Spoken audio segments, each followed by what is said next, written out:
தாய்மார்களே, உங்கள் வீட்டு பிள்ளை எழுத்து தமிழர் அவர்கள் உங்கள் ஊரிலிருந்து வாக்கு கேட்டு வந்து கொண்டிருக்கிறார். குறிப்பிட்ட கைகளோடு வந்து கொண்டிருக்கிறார். சின்னான வாக்குகளை மாலை கிடைக்கிறது கேட்டு வந்து கொண்டிருக்கிறார். காலை சின்னத்திற்கு வாக்கு கேட்டு வந்து கொண்டிருக்கிறார்.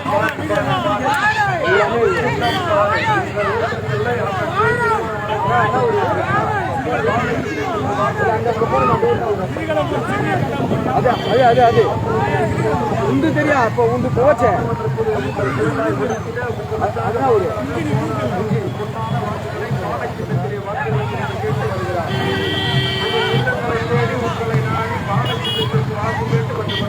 பாறை பாறை பாறை சின்ன பாறை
நமது சின்னம் உஞ்சினி மக்களின் சின்னம், உஞ்சினி மக்களின் சின்னம், நமது சின்னம், நமது சின்னம்.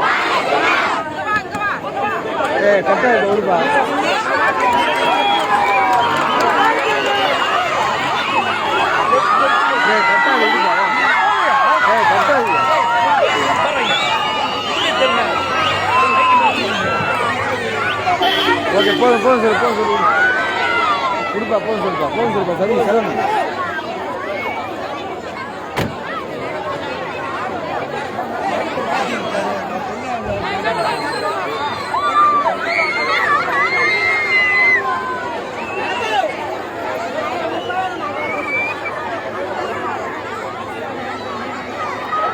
ஒருத்தர் மேல இருக்கு, ஒருத்தர் மேல ஒரு ஆள் எடுத்தா போதும், ஒரு ஆள் வாழ எடுத்தா போதும்.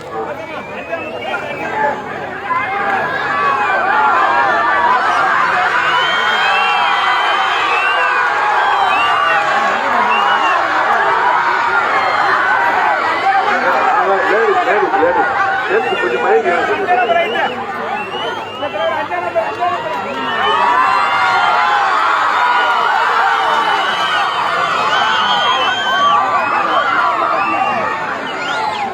நமது சின்னம், நமது சின்னம், உஞ்சனி மக்களின் சின்னம், உஞ்சனி மக்களின் சின்னம்.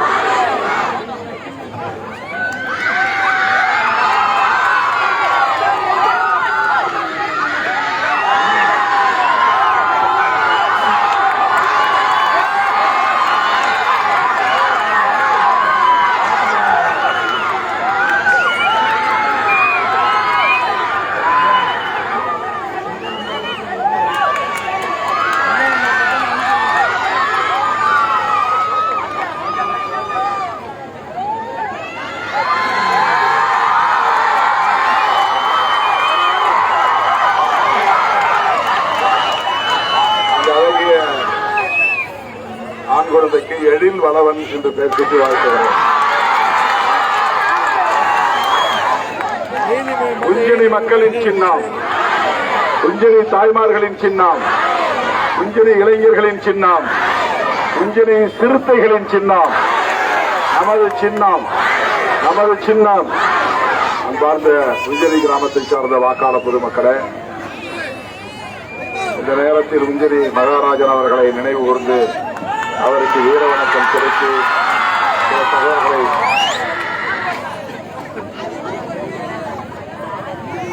உஞ்சனி மகாராஜன் அவர்களுக்கு வீர வணக்கம் செலுத்தி சில தகவல்களை உங்களுக்கு பகிர்ந்து கொள்ள விரும்புகிறேன்.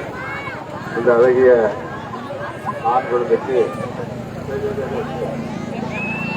எழில் நிலவன் என்று பெயர் சுட்டி வாழ்த்துகிறேன். எழில் நிலவன்.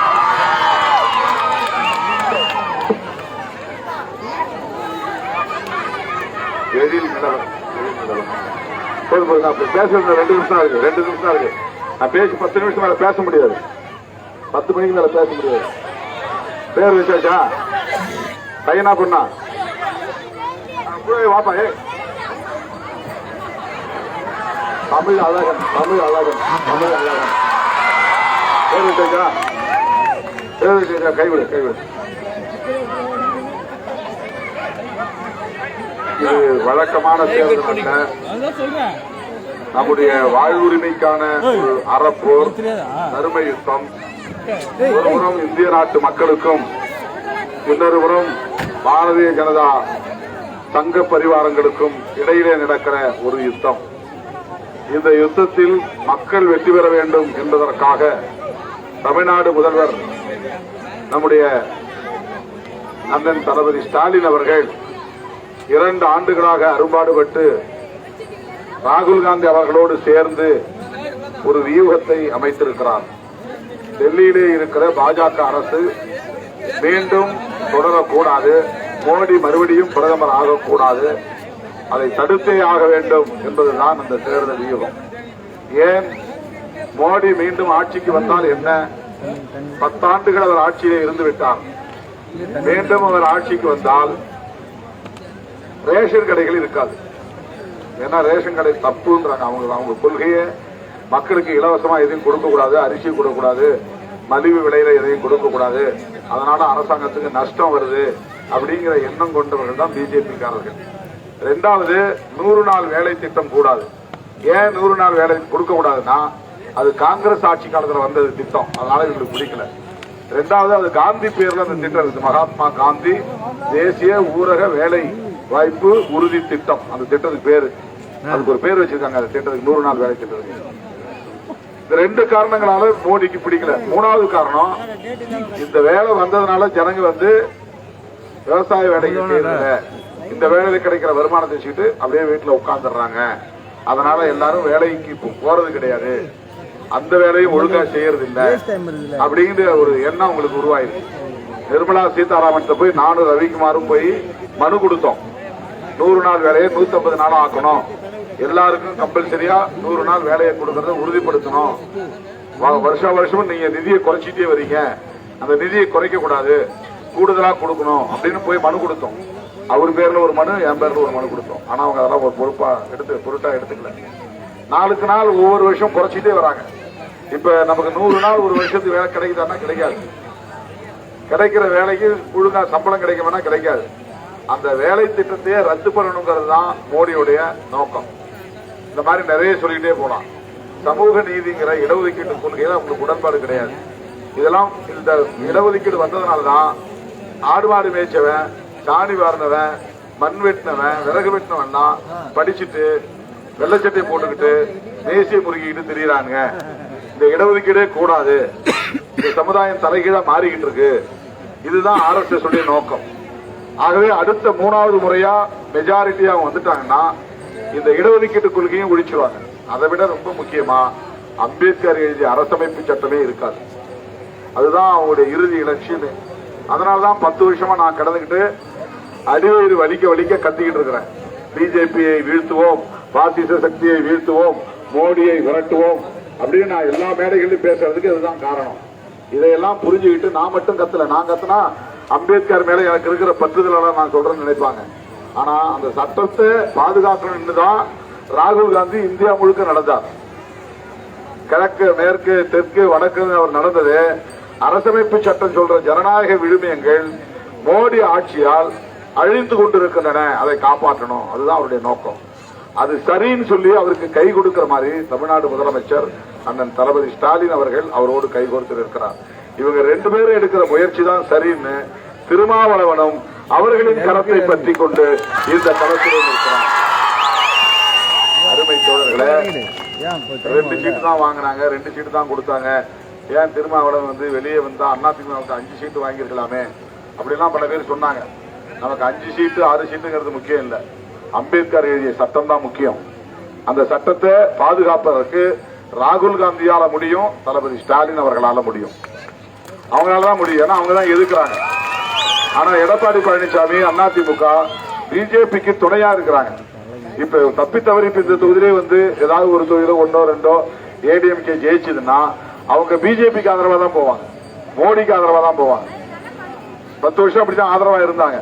அந்த நிலை வரக்கூடாது என்பதனால்தான் அண்ணன் தளபதி ஸ்டாலின் அவர்கள் சொன்னாரு, 40 தொகுதியிலும் நான் தான் போட்டியிடுறேன், சிதம்பரம் தொகுதிக்கு நான் தான் வேட்பாளர்.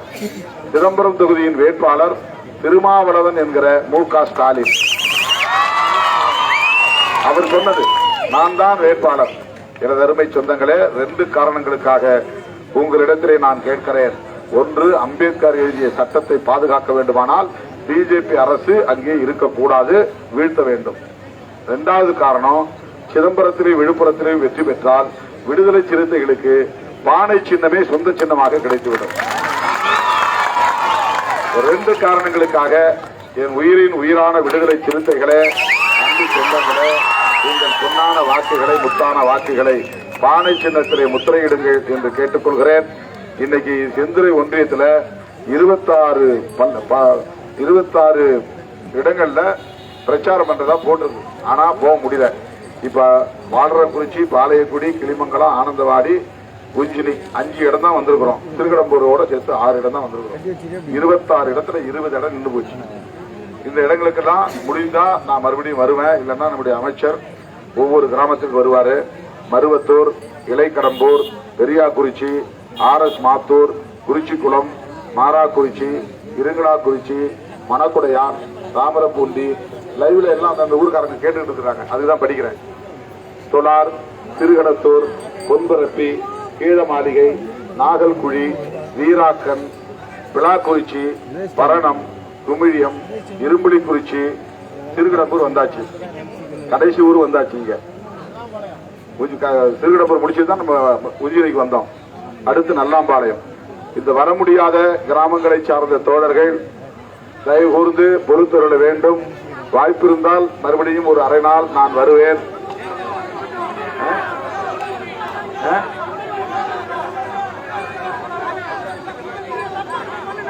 10 மணிக்கு மேல பேச விடாத. 10 மணிக்கு மேல பேச முடியாது. 10 மணிக்கு மேல பேச முடியாது.